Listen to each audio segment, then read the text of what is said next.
Besema Ab World, Feskadu Sadawamla Amen. Besema Ab World, Feskadu Sadawamla Amen. Name of the Father, name of the Son, name of the Holy Spirit, one God. Amen. Good morning and blessings and love, and I pray you're keeping well. Hula Chahum, Dena Indethum, Etz Elialo. So today's chapter is 1 Meqabyan 22, and you can say it's divided into three parts. The first part is talking about the righteous and the corrupt kings and leaders of the world and what happens to them. It talks about how the righteous kings and leaders end up in a place called the dwelling of light, and this is a place particularly for righteous leaders at the time of judgment, and how they are then judged and exalted into paradise. But then it also talks about how the corrupt kings and leaders, how they are judged even harshly. So we've talked about this before. Leaders of the world, they're judged on more harshly because they are in positions of authority. So this today talks about what happens for them at this moment of judgment. The middle part talks about the importance of looking after the poor, the destitute, the orphan, the widow, and how we should not turn our faces against the poor, hungry child, because if we do so, then we are also damned for that, turning our faces against those that are in need. So a real plea to look after those that are less fortunate than ourselves.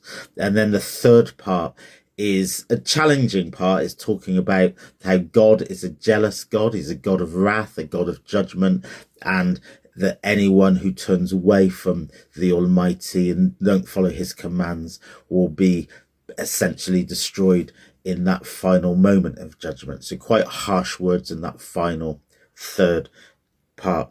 So I'll now read 1 Meqabyan 22. Give thanks for these few words.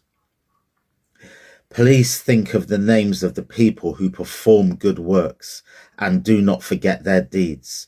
Straighten up your life so that your name may be called like their names, and that you might be prosperous with them in the kingdom of heaven, which was the dwelling of light that he prepared for nobles and kings who did Jah's will and were kind people. And again now, and be convinced of the names of the evil nobles and kings, that he shall convict them and revile them alongside mankind after they are dead. For they did not align their works while they saw and heard. Know and be convinced that unless they did Jah's will, he shall judge them in the kingdom of heaven more severely than criminals and people who forgot Jah's law. Be kindly, innocent and honest, yet do not walk in the path of people who forgot Jah's law, with whom Jah was angry because of their evil deeds. Judge truly and save the orphan and the widow from the hands of sinful people who rob them. Be like a fatherly guardian to the orphan, so that you might save him from the hand of the wealthy one who robs him. Stand up for him and be moved to pity at the time of the orphan's tears flow before you, lest you be troubled in the sea of fire, where sinful people who did not enter into repentance are punished. And straighten your feet towards the path of love and unity, just as Jah's eyes watch over his friends and his ears hear their plea. Seek love and follow her. But Jah's face of wrath is against people who perform evil's works, and he might destroy the invocation of their name from this world. And he won't preserve anyone who seeks refuge near ramparts or mountains.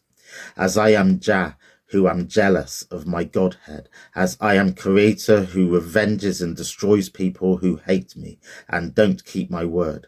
I won't return my face of support until I destroy the person who does not keep my word. And I shall honour the people who honour me and keep my word. For these few words I give thanks, blessings and love. Just want to read that first line again, because I think it's very powerful. Please think of the names of the people who perform good works and do not forget their deeds. Straighten up your life so that your name may be called like their names, and that you might be prosperous with them in the kingdom of heaven. I won't say any more on that. No, I think that line says everything that needs to be said. I give thanks, blessings and love. Have a blessed rest of the day, and God willing, I'll be back with more tomorrow for next chapter. Glory always to God. Meqabyan.